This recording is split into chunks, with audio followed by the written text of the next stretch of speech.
August 1st, 1955. Groom Lake, Nevada, just after sunrise.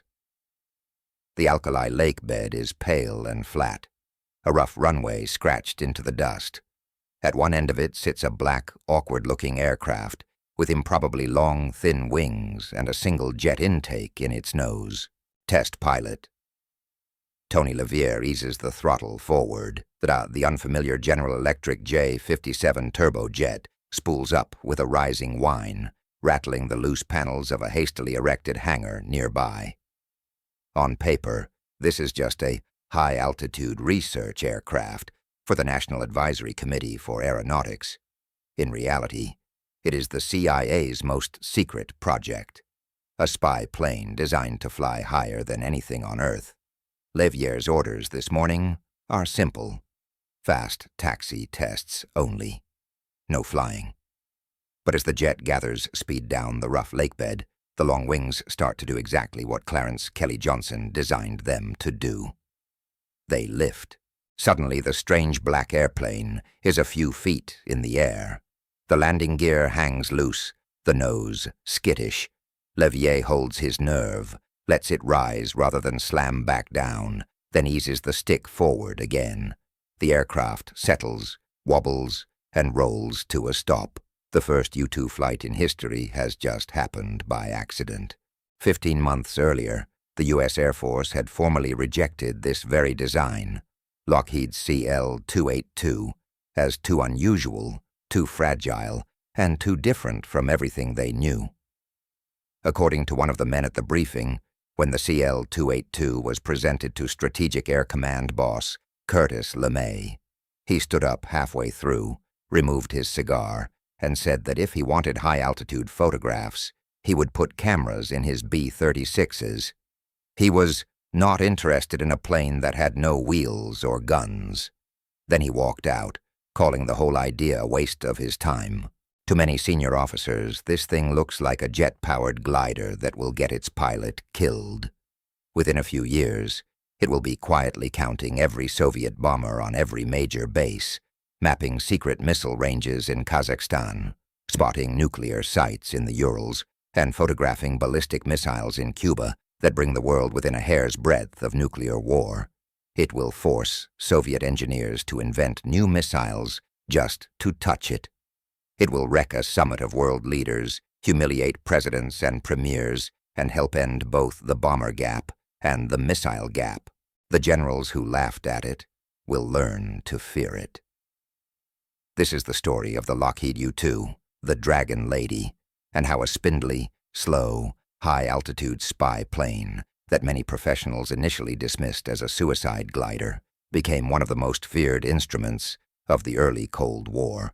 It's a story about a design that broke almost every rule of conventional military aviation, about a handful of scientists and engineers who pushed for an aircraft that looked more like a sailplane than a bomber, and about the bureaucrats and politicians who alternated between championing it and trying to shut it down. It's also about systems, not just airplanes, about camera designers and photo interpreters, about presidential science advisors and CIA case officers, about air defense officers in Soviet radar rooms watching a tiny blip drift across their scopes at 70,000 feet, unable to do anything about it, at least at first. Above all, it's about the moment when mockery turned into alarm, when Soviet leaders, once irritated but confident, began pouring money into new radars and missiles, when American presidents realized that a fragile-looking airplane and a few thousand feet of film could redraw their understanding of an enemy superpower, and when everyone involved understood that the future of reconnaissance, and therefore the future balance of power, had already arrived. The need for a machine like the U-2 grew out of fear and ignorance. In the early 1950s, the United States knew surprisingly little about what was happening deep inside the Soviet Union. The Iron Curtain was not a metaphor. It was a very practical obstacle to spies, diplomats, and radar. Western analysts argued over how many bombers the Soviets had, how many nuclear weapons, how far their missiles could fly. Early warning radar on the edges of Europe could see Soviet aircraft only after they were already in the air.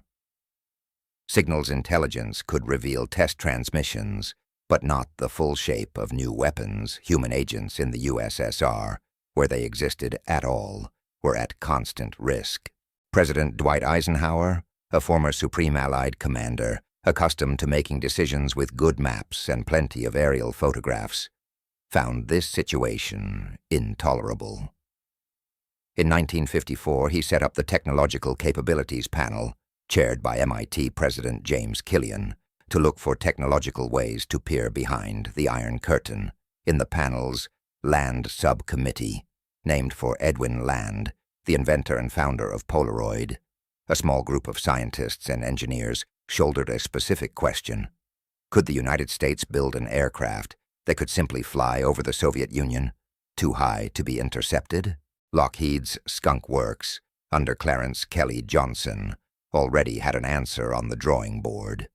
Johnson had built his reputation on fast, sophisticated aircraft, the twin-boom P-38 Lightning, the first U.S. jet fighter to go operational, the P-80, and the needle-slim, supersonic Versef-104 Starfighter. But in late 1953 and early 1954, he took on something very different, given a rough requirement for an aircraft that could fly above 70,000 feet with a range of around 2,000 miles. He sketched out a design with the heart of a jet fighter and the soul of a sailplane. The Lockheed model, CL-2-82, would be stressed to only 2.5 G, less than half the usual military requirement of 5.33 G, in order to save weight. It would use a non-afterburning General Electric J-73 engine of about 9,300 pounds of thrust. The cockpit would be unpressurized to save weight. The pilot would wear a full-pressure suit. The wings would be extremely long, detachable like a glider's, and the landing system would use a jettisonable takeoff, dolly and simple skids and reinforced belly structure for landing. The payload bay would hold about 600 pounds of cameras and sensors. On paper, it could cruise just above 70,000 feet for more than 2,000 miles. As the CIA's later history dryly notes, essentially, Kelly Johnson had designed a jet-propelled glider. For some of the civilian officials in the Pentagon, this was exactly what they were looking for. For many Air Force generals, it was an affront. In early April 1954, Johnson presented a full description of CL-282 to senior officials in Washington. The Air Force's uniformed leadership was not impressed. The Strategic Air Command was built around big, multi-engine bombers. Its recon aircraft were modified bombers, carrying very large, very long focal length cameras, up to the enormous 240-inch Boston camera, which needed a transport aircraft partly disassembled to be installed. Many in the Air Force simply believed that real reconnaissance aircraft needed multiple engines, big airframes, and heavy structures. The CL-282 had none of those things. It had one engine, no pressurization, an austere airframe that barely met civilian stress limits, and, in its original form, not even conventional landing gear. The reaction ranged from skepticism to outright contempt. As we've seen, according to one of the briefing officers, General LeMay abruptly left his presentation, declaring that he would simply put cameras on his bombers and that he had no interest in an airplane without wheels or guns. Engineers at Wright Air Development Command rejected the proposal on more technical grounds. They distrusted the unproven J-73 engine and preferred the Pratt & Whitney J-57. They disliked the lack of conventional landing gear and doubted the wisdom of using such a lightly built, single-engine aircraft for deep penetration missions. On 7th June 1954, Johnson received a formal letter from the Air Force rejecting the CL-282. The reasons were clear: one engine, too unusual, and the Air Force was already committed to modifying the Martin B-57 and developing the Bell X-16 as reconnaissance platforms. In those offices, the CL-282 was an oddball curiosity, a glider in a world of bombers. But outside the uniformed Air Force, other minds kept turning the idea over. Trevor Gardner, the Special Assistant for Research and Development to the Secretary of the Air Force, and his colleagues, Frederick Eyre and Garrison Norton, thought the Lockheed design was exactly what the United States needed. Edwin Land and his associates on the Technological Capabilities Panel were also impressed. In November 1954, Land and others met CIA Director Allen Dulles and his deputy, and soon the Central Intelligence Agency, not the Air Force, was exploring whether it could sponsor a new civilian-flown high-altitude reconnaissance aircraft. Eisenhower, cautious by nature and acutely aware of the risks of violating Soviet airspace, nonetheless approved the project on the 24th of November 1954. It would be a joint CIA Air Force effort under the code name Aquatone. Lockheed, under Johnson, would build the aircraft. The CIA would operate them. The Air Force would train the pilots and provide logistical support. The aircraft itself would later receive an Air Force designation. U-2 stood, deliberately, for utility, a bland label meant to conceal its real purpose. Johnson and his small Skunk Works team now had the backing they needed, but also a brutal deadline. The President and his advisors believed that the U-2 would only be useful for a few years until Soviet defenses improved. They wanted it flying operationally as fast as possible. The Skunk Works responded the way it usually did, quickly, informally, and with a minimum of bureaucracy. Engineers finalized the design, now adapted to use the Pratt & Whitney J57 engine. The austere landing arrangement of skids and dolly was replaced with a more conventional, but still unusual, bicycle landing gear. 2 main wheels in line, fore and aft, with small jettisonable outrigger wheels, pogos, at the wingtips to keep the long wings from drooping onto the ground. The first prototype, known within Lockheed as Article 341, rolled out of the Burbank plant in July 1955. To test it in secrecy, the CIA and Air Force had selected a remote dry lake bed in Nevada, Groom Lake, and built a small, highly classified test facility there. In later decades, that site would become famous under another name, Area 51. In 1955, it was little more than a strip of dirt, some hastily assembled buildings, and a fence. That's where Tony LaVie found himself that August morning, flying, however unintentionally, the world's highest flying spy plane for the first time. Even once the U-2 was properly in the air, it did not immediately inspire confidence.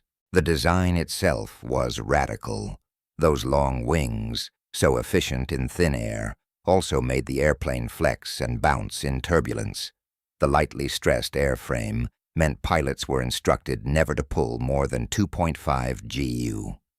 At the U-2's operating altitude, the aircraft flew in what pilots call the coffin corner.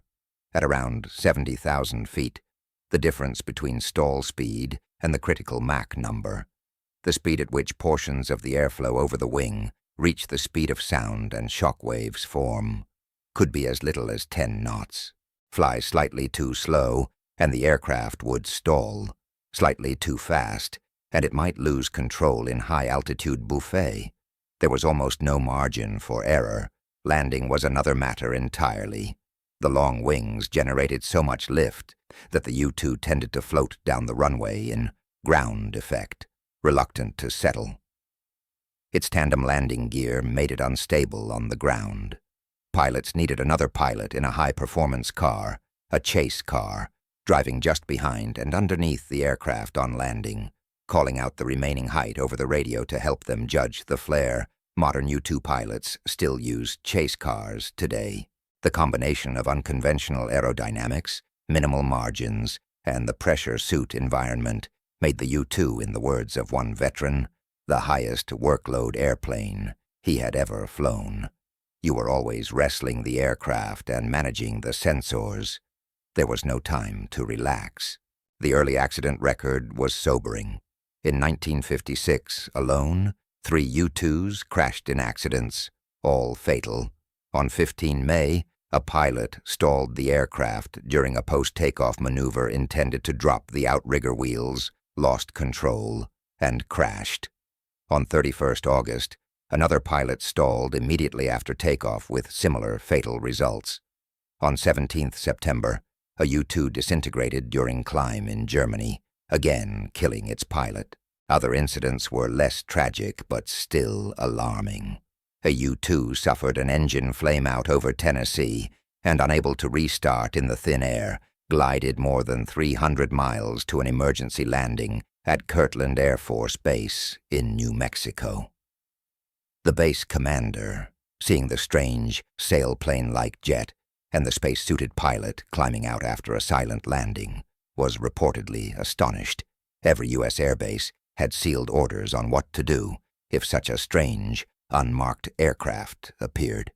That night, one of those envelopes was opened. In 1957, Lockheed and the CIA began experimenting with radar-absorbent treatments under Project Rainbow, gluing special wallpaper panels to the U-2's fuselage and adding trapeze, wire arrays along the wings. These modifications reduced radar reflection in some narrow frequency bands, but they also added drag and weight, reducing ceiling by around 1,500 feet, and in some cases caused dangerous overheating by trapping engine heat. On April 4, 1957, test pilot Robert Saker took a U-2 on a high-altitude test flight over Nevada. At about 72,000 feet, the engine flamed out, cockpit pressurization failed, and he lost consciousness. The aircraft eventually broke up. Saker died in the crash. Investigators later concluded that the radar-absorbent wallpaper had contributed to engine overheating and failure.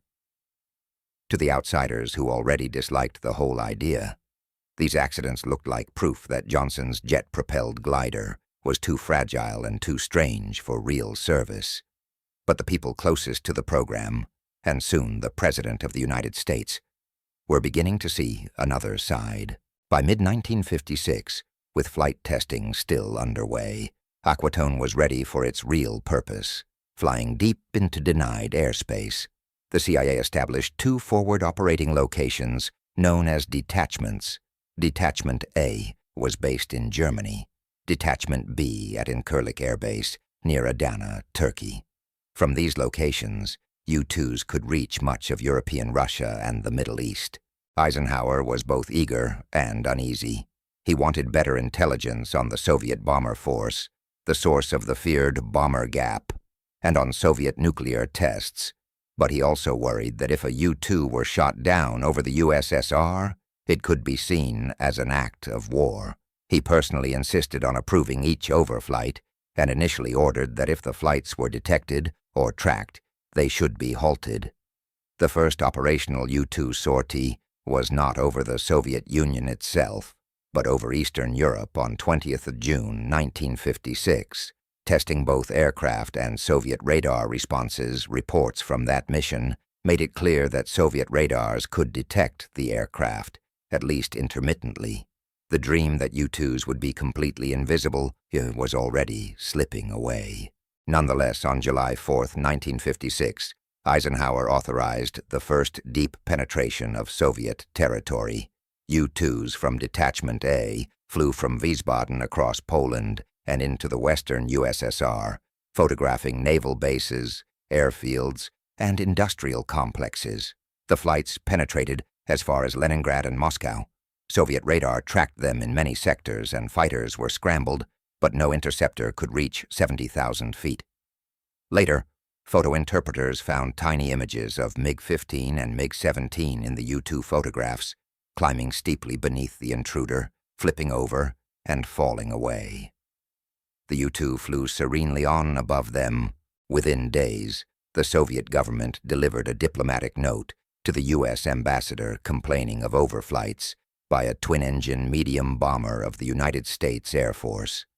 They had misidentified the aircraft, and importantly, they did not mention Moscow or Leningrad. Their radar coverage there had been too weak to see the U-2s pass over those cities.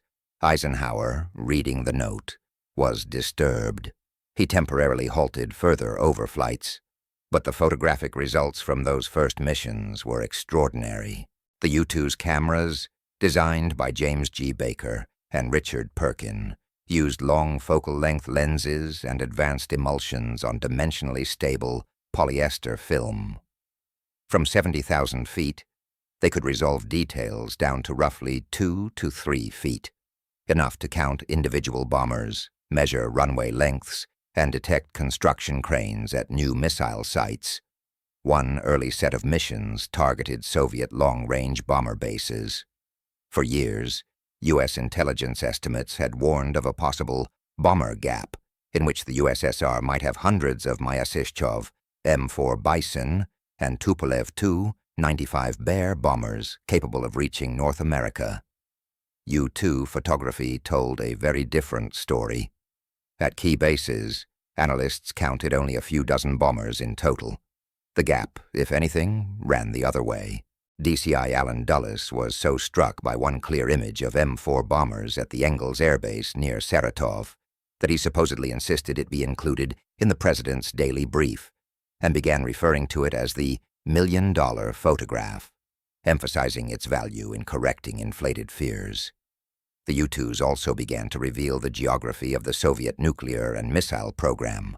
Flights over Kazakhstan photographed the Semipalatinsk nuclear test site. In August 1957, a U-2 flight from Pakistan over the Tyuratam region, known in the West as Baikonur, produced the first clear images of a large missile test range, confirming that the Soviets were working on intercontinental ballistic missiles. In a matter of months, this fragile glider-like aircraft had transformed U.S. understanding of its rival. Eisenhower, who had been skeptical of some of the Air Force's dire estimates, now had hard evidence to back his instincts. He used that evidence in private to resist pressure for a crash expansion of bombers, and later to downplay hysteria after the Soviet launch of Sputnik publicly. He could not reveal his source. The existence of the U-2 remained top secret. Beyond the Soviet Union, the U-2 quickly proved its worth elsewhere. During the Suez Crisis of October-November 1956, U-2 missions from Adana, Turkey, photographed Anglo-French and Israeli troop movements and airfields in the eastern Mediterranean. On the 1st of November, a U-2 overflew the Egyptian air base at Almaza twice, 10 minutes apart. Between the passes, British and French aircraft struck the base. The before and after photos, developed and read out rapidly, gave Eisenhower clear visual evidence of his allies' actions. Shown the paired photographs, he reportedly told CIA imagery chief Arthur Lundahl, "A 10-minute reconnaissance. Now that's a goal to shoot for." Those same U-2 missions gave him crucial assurance that the Soviet Union was not rushing aircraft into Syria to intervene directly, helping him apply diplomatic pressure without stumbling into a superpower clash. For the first time in history, a single aircraft, operating in secrecy, was giving one side in a geopolitical confrontation something close to real-time strategic vision over half a continent. None of this meant that the U-2 was invulnerable, or that it was easy to live with. From almost the first missions, Soviet radars detected the aircraft, and fighters tried, unsuccessfully, to intercept it. Photographs showed MiGs straining for altitude, and Soviet diplomatic notes piled up, protesting aggressive and provocative flights. Eisenhower, deeply worried about escalation, imposed strict limits. Overflights of the Soviet heartland were suspended, and then restarted, then suspended again. Flights along the Soviet border and over satellite states continued. Eisenhower insisted on personally reviewing maps with proposed routes. On more than one occasion, he took a pencil, crossed out part of a track, and changed it himself. Inside the CIA, Richard Bissell and his team knew that time was against them. Radar detection was improving. the Soviets were working on new surface-to-air missiles. Project Rainbow was one attempt to stay ahead. Another was simply to fly as many missions as possible while the window remained open. From the Soviet perspective, as a Russian air defense officer later recalled in a CIA interview, the appearance of the U-2 was a serious humiliation. Their fighters could not reach its altitude. Their early surface-to-air missiles were not yet up to the task. The aircraft cruised at around 21.5 kilometers, about 71,000 feet, above the reach of their interceptors. The Soviet leadership protested diplomatically, but did not publicize the overflights. As one later history notes, they were embarrassed at their inability to stop the intrusions and preferred not to draw attention to them. Behind the scenes, they poured resources into new systems, especially the S-75 Divina, known to NATO as the SA-2 guideline, a high-altitude surface-to-air missile specifically designed to bring down aircraft like the U-2. The first S-75 units entered service in late 1957. Deployment across the Soviet Union accelerated in the late 1950s. On the American side, the very success of the U-2 created its own tensions. Within the Air Force, some in Strategic Air Command never quite forgave the CIA for operating a strategic reconnaissance aircraft outside military control. As the CIA's own history notes, the Air Force repeatedly proposed taking over the U-2 fleet, only to be rebuffed by Eisenhower, who preferred civilian pilots for missions that might need plausible deniability. At the same time, Air Force senior officers continued to push their own reconnaissance aircraft, and later ballistic missiles and satellites. From the intelligence community's perspective, the U-2 was part of a larger system. To exploit the torrent of imagery, the CIA built up its Photo Intelligence Division, and eventually the National Photographic Interpretation Center, NPIC, established in 1961. Analysts there developed methods for measuring missile silos, counting aircraft, and mapping radar sites from photographs. The quiet industrial logic that turned a roll of film into a detailed appraisal of Soviet power. The airplane itself remained, technically and physically, a demanding mistress. Pilots flew alone for up to 9 hours in cramped, unpressurized cockpits. Inside pressure suits similar to those later used by astronauts, they were vulnerable to decompression, sickness, hypoxia, and fatigue. Many recall the strange mental state of cruising above 65,000 feet. The sky is darkened, the curvature of the Earth visible, the weather systems below flattened into patterns like a relief map. The aircraft is simultaneously serene and on the edge of aerodynamic disaster. Scientifically and operationally, the U-2 had passed its trial by fire, diplomatically and strategically. Its greatest crisis was yet to come. By 1960, the balance had changed. The Soviets' S-75/SA-2 system was deployed around key targets. CIA assessments noted that if a U-2 overflight were detected in time, the new SAMS had a high probability of successful intercept, even at 70,000 feet. 2 pilots, according to one, were aware of the increasing risk. But, as he put it later, dumb fighter pilots always think it's the other guy that's going to get hit. Eisenhower, meanwhile, was working toward a summit meeting in Paris with Nikita Khrushchev, Charles de Gaulle, and Harold Macmillan. He wanted a nuclear test ban agreement and some easing of Cold War tensions. At the same time, the U.S. intelligence community clamored for more information on Soviet intercontinental missiles. Concerns about a missile gap, this time a supposed Soviet lead in ICBMs, were mounting in Congress and in the press. After intense debate, Eisenhower reluctantly approved one more deep overflight, with a latest acceptable date of the 1st of May 1960, to avoid direct embarrassment immediately before the Paris summit. The CIA drew up an ambitious mission plan, Operation Grand Slam, the 24th deep penetration flight over Soviet territory. The plan called for a U-2 to take off from Peshawar, Pakistan, fly north over the Soviet Union, cross near Sverdlovsk, Kirov, and Severodvinsk, photograph missile and nuclear sites along the way, and exit over Murmansk to land in Bodø, Norway. If weather held, one flight might answer many questions. The most experienced U-2 pilot, Francis Gary Powers, with 27 previous missions, was selected for the job. On the morning of May 1st, 1960, May Day in the USSR, a major holiday with minimal civilian air traffic, Powers took off and climbed toward his operating altitude. Soviet radar picked up the U-2 about 15 miles before it crossed the border. Air defense units along his track were alerted. MiG fighters scrambled in vain, again unable to reach the intruder's height. But this time, they were not the main threat. Near Sverdlovsk, several S-75/SA, 2 batteries fired salvos of missiles. 4.5 hours into the flight, one missile detonated behind Powers' aircraft at around 70,500 feet, close enough that the shockwave broke the U-2's tail and wings. Another missile destroyed a Soviet MiG sent to intercept. Powers and the wreckage plummeted. Contrary to CIA expectations, many believed no pilot could survive a breakup at that altitude.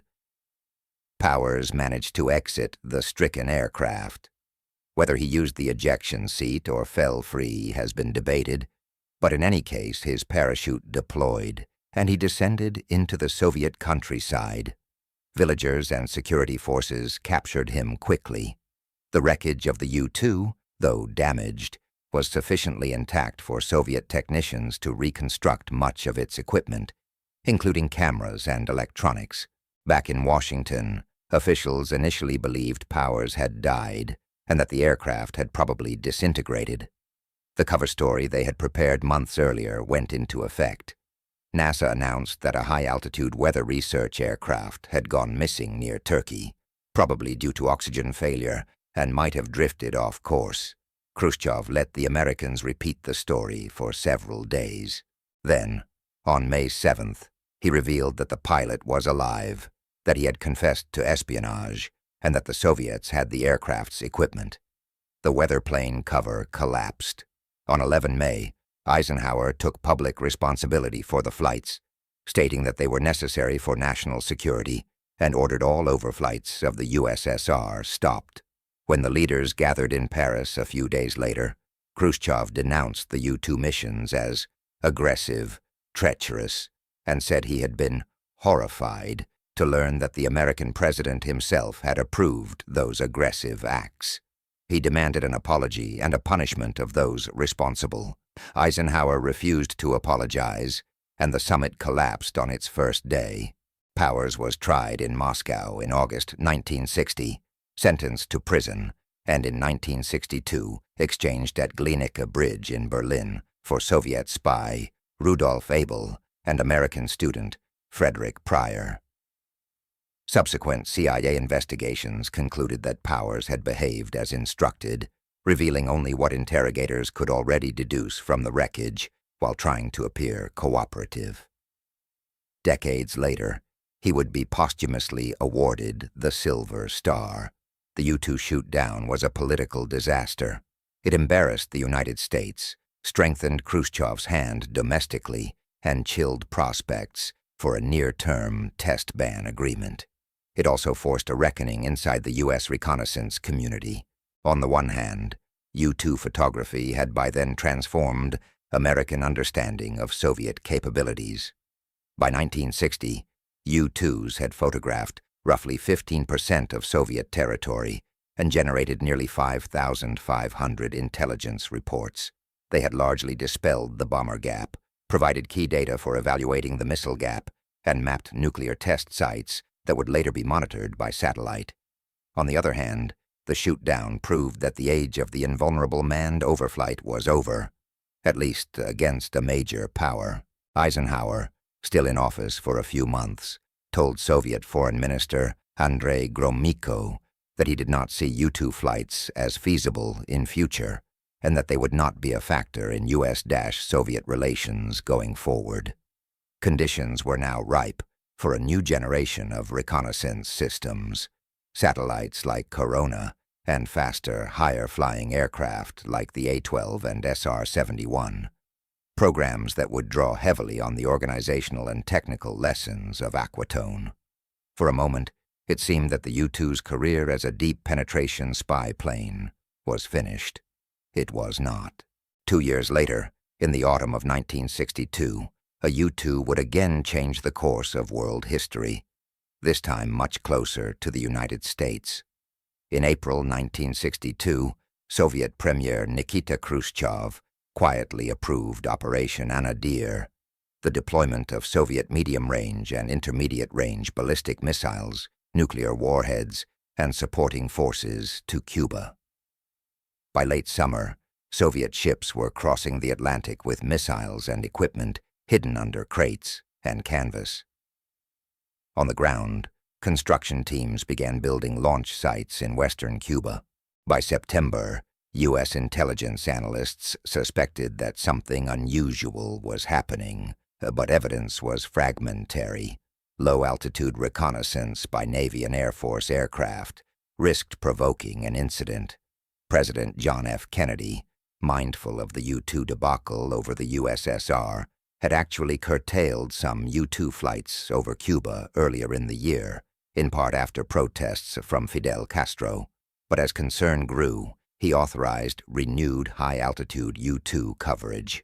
On 14 October 1962, a U-2 from the 4080th Strategic Reconnaissance Wing, piloted by Major Richard Heiser, flew a mission over western Cuba. He spent only a few minutes over the island, then returned to the United States. Using cameras derived from those first used on the Aquatone missions, his aircraft photographed suspected missile sites near San Cristobal. When analysts at the National Photographic Interpretation Center examined the developed film, they saw unmistakable signatures, long, canvas-covered objects, the length of Soviet R-12, NATO, SS-4, medium-range ballistic missiles, launch pads, and associated equipment.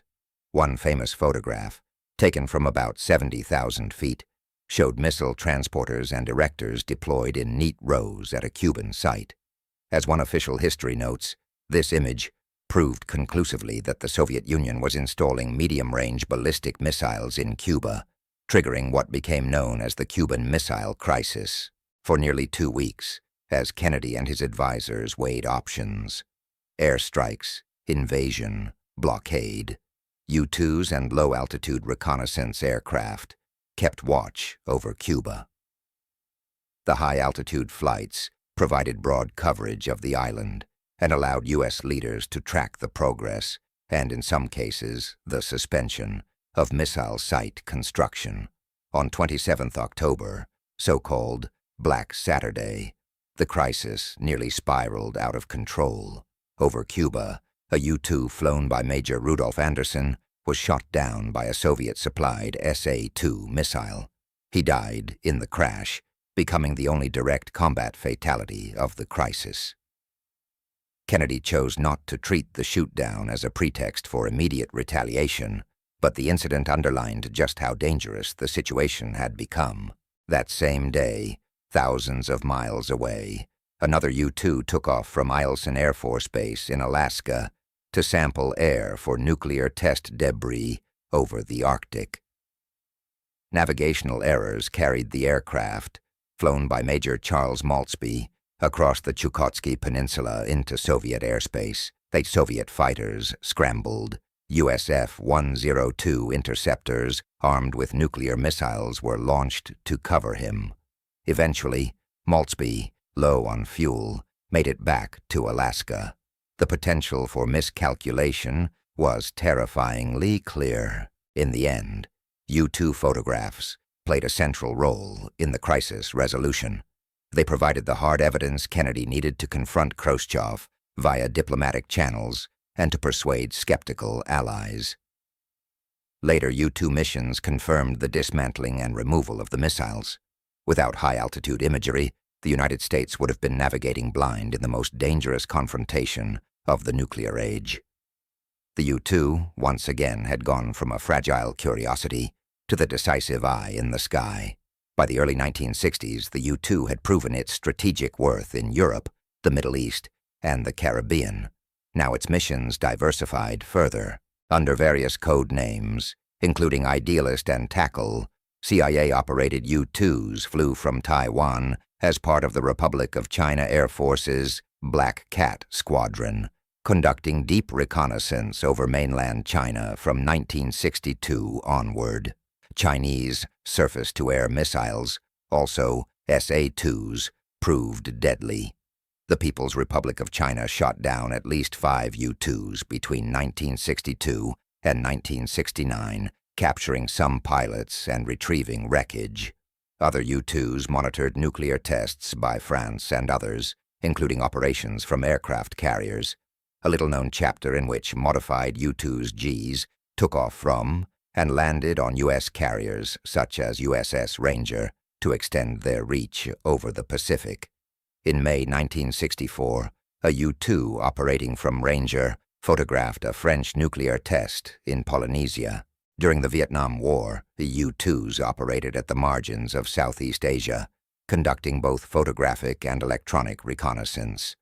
One U-2C was lost over South Vietnam in 1966, the only U.S. Air Force U-2 lost in that theater. In the 1970s and 1980s, the original slender fuselage U-2s were supplemented and then replaced by the larger U-2R and TR-1 variants, with more powerful engines, enlarged wings, and greater sensor capacity. These aircraft flew tactical and strategic reconnaissance missions over Europe, the Middle East, and elsewhere. In 1982, for example, U-2s provided coverage during the Lebanon crisis. In 1991, they photographed Iraqi forces in Kuwait. Throughout, the core aerodynamic concept remained the same: long wings, high altitude, single engine, pressure-suited pilot.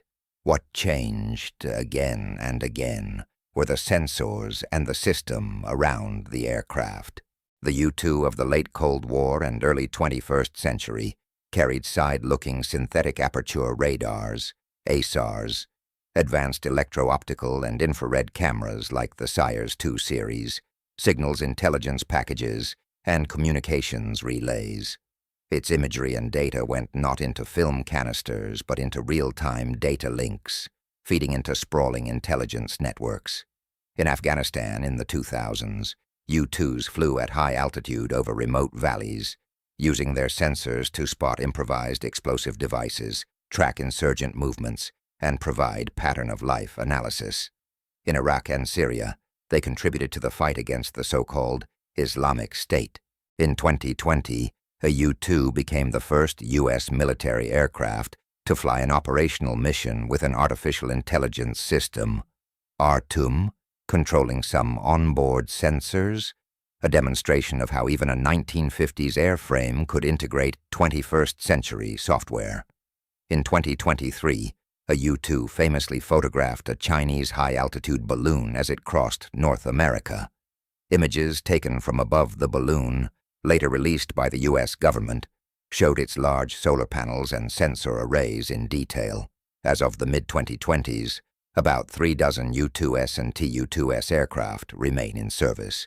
The U.S. Air Force plans to retire them around 2026, though Congress has repeatedly limited how fast that can happen, worried about losing unique capabilities before replacements are fully ready. An aircraft once expected to be useful for perhaps 5 years has instead served for 7 decades. All through this long career, the U-2 has had a psychological presence out of proportion to its numbers. For its crews, the aircraft is the Dragon Lady, a nickname that, according to one Air Force Museum account, was borrowed from a tough female character in a 1930s comic strip. The lady part hints at elegance and the requirement for careful handling. The dragon part acknowledges that if mishandled, she bites. Modern U-2 pilots describe a love-hate relationship. Some days, they say, you are fighting the dragon, wrestling the aircraft on approach.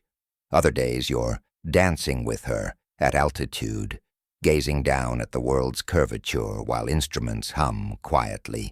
Among intelligence professionals, the aircraft's code name, Aquatone, has long since given way to Dragon Lady as a term of affection among those who faced it.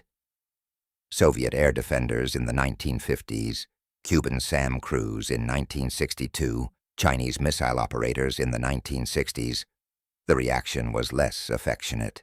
We lack many detailed personal memoirs from Soviet radar operators or Chinese SA-2 crews who confronted U-2 overflights. But the structural facts speak loudly enough. In the Soviet Union, repeated failures to stop U-2s embarrassed the leadership, led to urgent investment in a 75 SAM deployment, and produced angry protest notes warning that aggressive acts of American aviation would provoke retaliation. For almost 2 years, U-2 missions over the USSR made the massive Soviet air defense system look impotent. Their eventual success in shooting one down was trumpeted domestically as a vindication. For Cuban officials in 1962, the ability to down Anderson's U-2 with an SA-2 was a point of pride. For Chinese propagandists, the recovery of U-2 wreckage shot down by their own missiles was used to show that China, too, could strike at the American black cat in the sky. On the American side, U-2 photography often had a calming effect at the strategic level, debunking bomber and missile gaps, but a galvanizing one at the tactical level. The million-dollar photographs of Soviet bomber bases, the before and after images of Almaza, the missile sites in Cuba, all fed into decisions that shaped deployments, budgets, and crisis management. This psychological dimension points to one of the central themes of the U-2 story, the interplay between individual brilliance and systemic power. On the individual side, we have Kelly Johnson and his Skunk Works team, designing an aircraft that broke the mold. Pilots like Tony LeVere, Gary Powers, Richard Heiser, Rudolph Anderson, and scores of unnamed CIA and Air Force pilots who climbed into narrow cockpits in pressure suits and took off toward hostile territory. Photo interpreters staring at stereoscopic imagery until their eyes burned, counting bombers and reading shadows. On the systemic side, we have the Technological Capabilities Panel and the Land Group, the CIA's Overhead Reconnaissance Office, the NPIC analysts, the Air Force's training and maintenance regimens, the industrial lines that built 104 U-2 airframes between 1955 and 1989, and later re-winged and re-engined, many of them to keep the fleet viable into the 21st century. In the end, the U-2 was powerful, not because it was invincible, it was not, but because it fit into a larger industrial and bureaucratic machine that could take the photographs, analyze them, brief presidents, adjust war plans, and crucially, pay for more. The Soviets responded in kind. The effort they poured into the S-75/SA-2, into high-altitude interceptors, and eventually into their own reconnaissance systems and satellites was, in no small part, a response to the thorn in the side that U-2 flights represented. As one modern account notes, simply knowing that an American aircraft was flying with impunity over their territory infuriated Kremlin leaders and their generals. If the U-2 forced them to divert resources into air defense and technology they would otherwise have spent elsewhere, that, too, was a strategic effect. Looking back now, from the vantage point of the 2020s, we can trace several long arcs running through the Dragon Lady's history. First, the aircraft's design philosophy: extreme altitude, long endurance, lightweight structure, ruthlessly optimized for a single mission. Proved sound. The Air Force's initial objections to the CL-282 centered on its lack of conventional robustness. Only one engine, 2.5 G structure, unpressurized cockpit, unusual gear. Yet in operational use, that very austerity is what allowed the U-2 to reach altitudes then beyond any interceptor, to loiter enough to cover large areas on a single sortie, and to be built quickly in useful numbers. Second, institutional resistance, the mockery and skepticism of generals used to bombers, did not disappear, but it was overridden by higher-level political decisions and by the demonstrable value of the intelligence. Eisenhower's willingness to back the CIA's proposal over the Air Force's objections, to insist on civilian pilots, and to take personal responsibility for authorizing flights was decisive. Later, even after the 1960 incident, the fact that U-2 imagery had already corrected serious misperceptions about Soviet strength made it hard for any subsequent administration simply to walk away from similar capabilities, hence the drive towards satellites and higher-speed aircraft. Third, the U-2 story illustrates how quickly a seemingly invincible advantage can erode. In 1956, Soviet MiGs fell away helplessly. By 1960, SA-2 missiles could bring a U-2 down.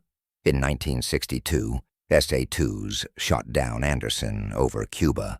Each cycle of advantage and counter-advantage pushed technology forward, sometimes toward more exotic solutions like the A-12 and SR-71, sometimes towards space. Fourth, the aircraft's survival into the 21st century, long after its original strategic mission ended, reflects the enduring value of some very simple strengths: long endurance, high altitude, and flexibility. Satellites provide global coverage but are predictable and limited in how quickly they can be retasked. Drones like the RQ-4 Global Hawk have long endurance but operate differently and have their own vulnerabilities and costs. For many niche tasks, atmospheric sampling, sensor testing, flexible intelligence collection in permissive or moderately contested airspace, a manned U-2 has remained, so far, a useful tool. Finally, there is the human and psychological dimension. In the mid-1950s, generals in starched uniforms laughed, literally, at the notion of a flimsy, single-engine glider jet doing serious work over the Soviet Union. By the end of that decade, Soviet generals were seething at their inability to stop it. In 1962, a U-2's photographs nearly triggered nuclear war, and also helped prevent it. In later decades, the same basic design helped guide troops through minefields in Afghanistan and track insurgents in Iraq. Those who mocked it either changed their minds, retired, or watched as the utility airplane they had dismissed became one of the iconic aircraft of the Cold War. Those who mocked it either changed their minds, retired, or watched as the utility airplane they had dismissed became one of the iconic aircraft of the Cold War. At some point in the coming years, a ground crew at Beale Air Force Base in California will tow the last operational U-2S into a hangar for the final time. The Air Force will say, as it has before, that satellites and newer systems can do the job. Congress will argue, as it has before, about whether it's wise to give up an old but proven asset. Analysts will keep debating the trade-offs between manned and unmanned, specialized and general purpose. Whatever happens, the record is clear. A design that began as an overlooked paper proposal, too flimsy, too odd, a plane with no wheels or guns, grew, in less than a decade, into a machine that reshaped strategic intelligence, rattled the leadership of a superpower, and helped steer the world through some of its most dangerous crises. It did so not through glamour or brute force, but through altitude, patience, and a thin strip of film. In that sense, the U-2's journey from laughter to fear tells us something enduring about technological change in history. Sometimes the future arrives not as a sleek fighter or a mighty battleship, but as a spindly, fragile-looking aircraft with sailplane wings. Something that seems, at first glance, like a joke, and sometimes, before anyone quite realizes it, that joke is quietly rewriting the balance of power, one photograph at a time.